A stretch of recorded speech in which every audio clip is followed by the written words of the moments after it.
네, 이재명 지금 당대표에 출마를 한 이재명 후보의 이른바 사법 리스크 그 가운데 또 하나 핵심적인 것이 바로 이 부인 김혜경 씨의 이 법카 부정 사용 의혹이죠.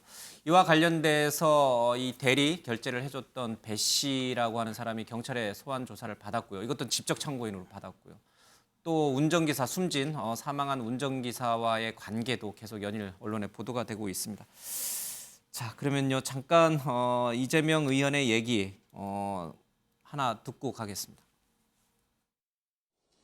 기소 수사권을 가진 검찰, 경찰이 그 권한을 가지고 정치에 개입하고 정치에 영향을 주고 특정 정치 세력의 정치적 이익에 복무하는 나라는 없습니다.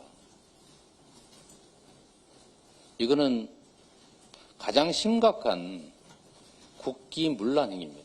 전당대회에 맞춰서 8월 중순까지 선거를 끝내겠다. 수사를 끝내겠다.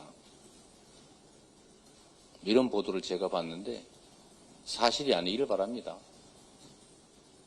대놓고 정치 개입을 하겠다는 것 아닙니까?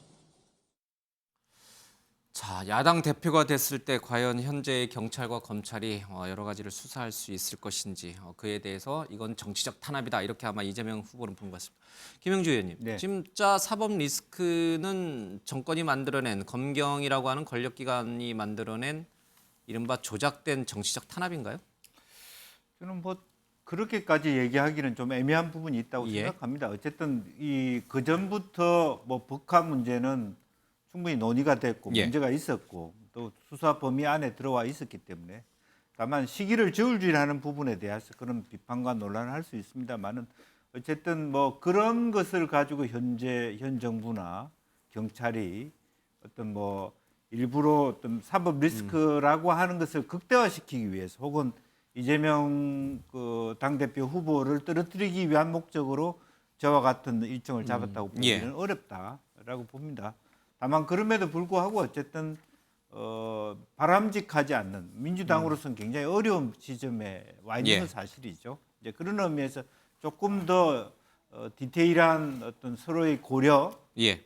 실제로 보면 그런 오해가 있다면 수사를 뭐 그야말로 뭐 한 보름 뭐 늦출 수도 있는 부분이다. 그렇게 답을 할 수도 있어야 되고, 혹은 어쨌든 역으로는 이재명 후보는 오히려 역으로 지금이라도 어쨌든 뭐 중간에 뭐 이번 그 전당대회 못 나가더라도 뭐 수사 의뢰가 오면 나 수사 받겠다 이렇게 말할 수 있는 부분들이 더 정당하지 않겠나 그렇게 보여집니다. 예.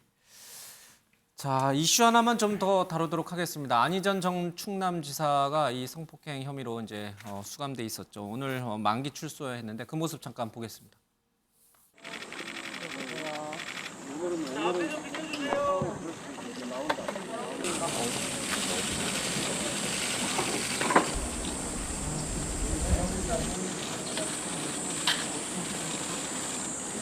지금 한 말씀만 드릴게요.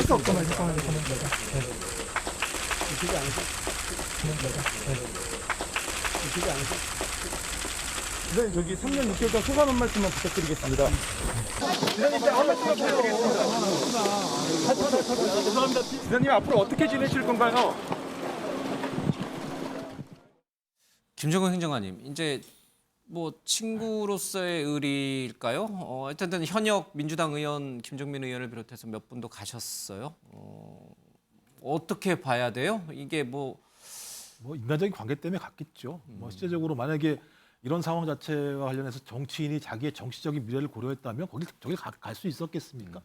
저는 뭐 10년 동안 앞으로 선거에도 나오지 못하고 또 이 젠더 문제라고 하는 것이 우리 사회에서 상당히 중요한 어떤 의제가 돼 있는 상황이기 때문에 저는 그런 고려는 없을 거라 생각이 드는데 그런 거 가지고 비난할 일은 아니다. 이렇게 오랫동안 친구이기 때문에 그런 것 같다는 생각이 들고 오히려 저는 민주당은 안희정 전 지사의 출소 문제와 관련해서 이 젠더 문제에 대한 국민적인 시각들이 분명히 존재하기 때문에 민주당에 대해서 그것들을 바꾸는 계기로 삼았으면 좋겠고 안희정 전 지사 같은 경우도 뭐 어떤 형태로든지 본인이 죄를 져서 죄의 값을 치른 거기 때문에 그 이후에 거기에 합당한 삶들을 사는 그런 방식으로 가는 게 좀 타당하지 않을까 생각이 듭니다. 한때는 굉장히 유력한 차기 대선 주자로 꼽혔었잖아요, 그렇죠? 그렇죠. 뭐 그 당시만 하더라도 제가 볼 때 그 다음 바로 문재인 대통령 그 다음의 정치인으로서 위치를 가졌는데 한 정치인이 그냥 급락하는 모습들을 보게 되는 것 저는 저런 부분들 같은 경우가 소위 대중들과 만나고 대중과 호흡하고 상식적인 방식으로 살아가는 이런 것들을 하지 않는 예. 어떤 내부적으로 예를 들면 어떤 뭐 누군가를 추대하고 모으고 이런 과정 속에서 발생하는 좀 권위적인 모습들의 하나의 단상이라는 생각이 들기 때문에 좀 다른 정치인들이 좀 반면 교사를 삼았으면 좋겠습니다. 민주당은 충분히 반성했나요? 반성하고 더 반성해야죠. 앞으로도 마찬가지입니다만 한 번으로 되겠습니까? 오랜 기간이 있었기 때문에 더 깊게 그다음에 국민들의 마음을 읽으면서 계속 반성해야 된다고 생각을 합니다. 알겠습니다.